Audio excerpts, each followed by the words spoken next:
Chapter 4. An Unholy Alliance.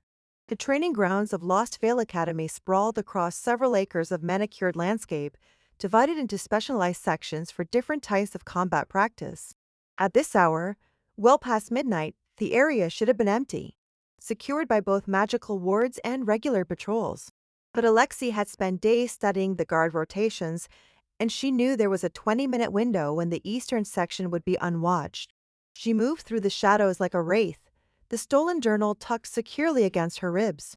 3 days had passed since her confrontation with Kylan in the library, and despite his offer of alliance, she wasn't ready to trust anyone completely. The journal's contents had haunted her dreams. Elena Blackthorn's terrified words about creatures that whispered in the dark and grew stronger with each passing day. The ritual circle is almost complete, the girl had written. If there was a physical location where the missing students had conducted their forbidden experiments, it would likely be somewhere isolated, somewhere the Academy's security wouldn't think to look. The eastern training grounds were primarily used for advanced magical combat, with reinforced barriers and containment circles designed to handle dangerous spells. It was also the section closest to the old foundations, the original Academy buildings that had been abandoned centuries ago when the current complex was built. Alexei's enhanced senses picked up the faint traces of magical residue as she approached the ancient stone ruins. The air here felt different, charged with an energy that made her skin crawl. Her daggers responded to the sensation, their crimson glow pulsing faintly in warning. She found the entrance hidden behind a curtain of overgrown ivy, a narrow stone archway that led into the depths of the old foundations. The magical signatures were stronger here, layered like sediment from repeated use. Someone had been coming here regularly for weeks, if not months. The passage beyond was carved from living rock, its walls covered in symbols that seemed to shift and writhe when viewed directly.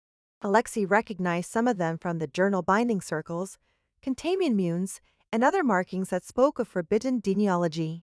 She was halfway through the tunnel when she heard it, a low, pulsing sound that seemed to come from the very stones themselves. Not mechanical, but organic, like the beating of some massive heart. Her blood bonds surged in response, flooding her system with enhanced awareness as every instinct screamed danger. The tunnel opened into a circular chamber that had clearly been modified from its original purpose.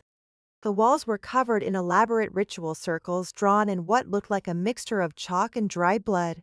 Candles burned at key points around the perimeter, their flames an unnatural shade of purple that cast writhing shadows across the stone. At the center of the chamber stood an altar carved from black stone, its surface stained with substances Alexei didn't want to identify. But it was what lay beyond the altar that made her blood run cold. A tear in reality itself, a jagged wound in the fabric of space that pulsed with the same rhythm as the heartbeat sound. Through the gap she could see a landscape of twisted shadow and burning red sky. The Diener realm brought uncomfortably close to the mortal world. Fascinating, isn't it? Alexei spun toward the voice, her daggers appearing in her hands as if by magic. A figure stepped from the shadows at the chamber's edge, tall, gaunt, wearing the robes of an academy professor, but with eyes that held no trace of humanity. "Professor Blackwood," she said, recognizing the man from her theoretical demonology class. "I should have known." The professor's smile revealed teeth that were too sharp, too many. "Should you? How delightfully arrogant. Though I suppose your mentor Joshua never taught you to recognize a properly executed possession." The revelation hit Alexei like a physical blow. Not a traitor, but a victim, or perhaps willing host. The distinction hardly mattered now. "The students," she said, her voice deadly calm. "What did you do to them?" "I gave them what they wanted," Blackwood replied, gesturing toward the tear in reality. "Power, knowledge. The ability to transcend the limitations of their mortal flesh. Of course, most of them lacked the constitution for such gifts." The heartbeat sound grew louder, and Alexei realized it was coming from the tear itself. Something was trying to push through from the other side, something vast and hungry. "You're feeding it," she said. "The missing students. You're using them as some kind of fuel." Such a crude word, fuel. Blackwood's possessed eyes gleamed with malevolent amusement. "I prefer to think of them as willing participants in a grand experiment. Their life force, their very essence, helps maintain the barrier between realms while simultaneously weakening it. A delicious paradox, don't you think? Alexi's blood bond blazed to life, the crimson glow of her daggers painting the chamber in shades of violence. I think you're about to become a very dead professor. But before she could move, the shadows around the chamber exploded into motion.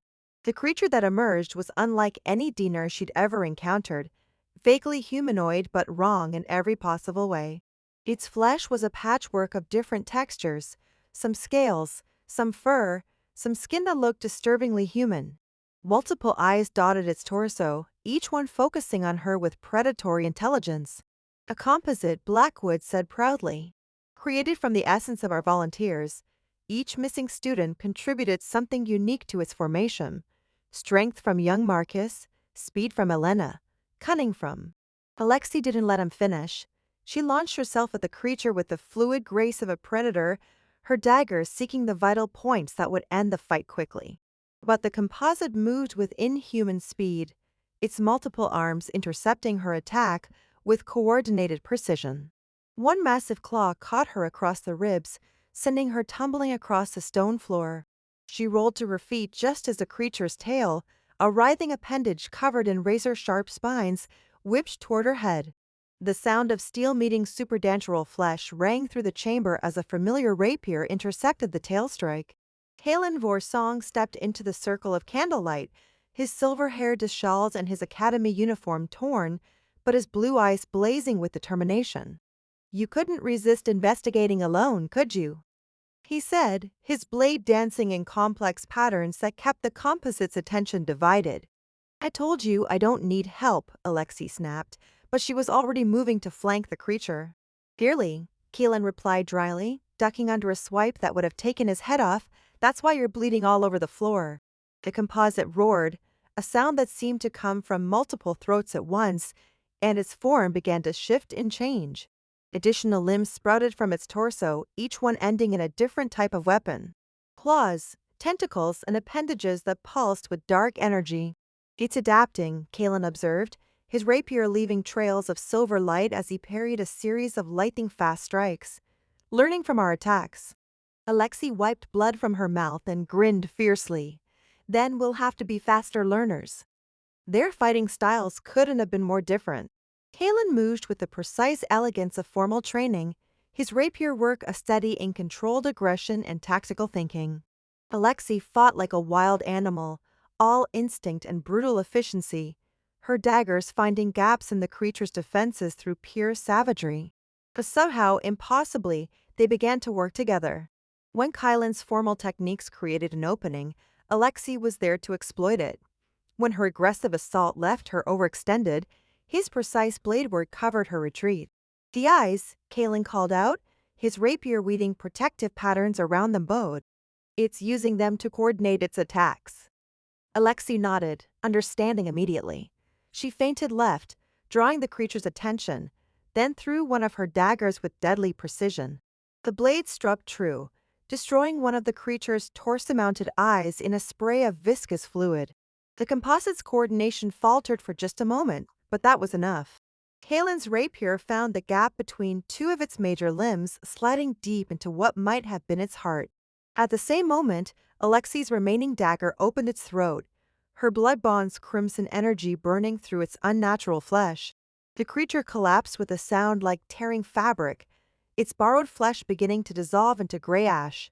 But even as it died, its multiple mouths whispered words in a language that made Alexei's soul recoil. "A warning," Blackwood said, his possessed features twisted with rage. "You've won this battle, but the war is far from over. The barrier grows thinner with each passing day, and soon." His words were cut off as the chamber began to shake. The tear in reality pulsed once, twice, then began to collapse in on itself with a sound like the world ending. "Run," Kalan said simply. They ran, the tunnel behind them filled with the sound of falling stone and the screams of things that should never have existed. They burst from the hidden entrance just as the entire section of ancient foundations collapsed, sealing the chamber and its horrors beneath tons of rubble. For a long moment they stood in the darkness of the training grounds, breathing hard and bleeding from a dozen minor wounds. The immediate threat was over, but both of them knew it was only the beginning. The journal, Alexei said, pulling Elena Blackthorn's final testimony from her armor. It's not just about missing students. Someone's been planning this for months, maybe years.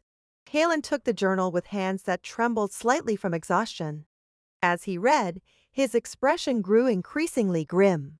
A conspiracy, he said finally. And if Professor Blackwood was just a pawn, he looked up at her, his blue eyes reflecting the same deadly determination she felt burning in her own chest. We need to find out who's really behind this, before they complete whatever ritual they're planning. Alexei nodded, wiping the blood from her remaining dagger before sheathing it. The crimson glow was fading, but she could still feel the blood bond humming with residual energy. Partners then, she said. Kalen's smile was sharp as his blade. Partners. Though I suspect we're going to find that the real monsters aren't the daemons trying to break through from the other side. As they walked back toward the Academy's main buildings, the stolen journal tucked safely between them, Alexei couldn't shake the feeling that they were being watched. The conspiracy was deeper than either of them had imagined, and now they'd announce their presence to whoever was pulling the strings. But for the first time since arriving at Lost Vale Academy, she didn't feel like she was hunting alone. The war was just beginning.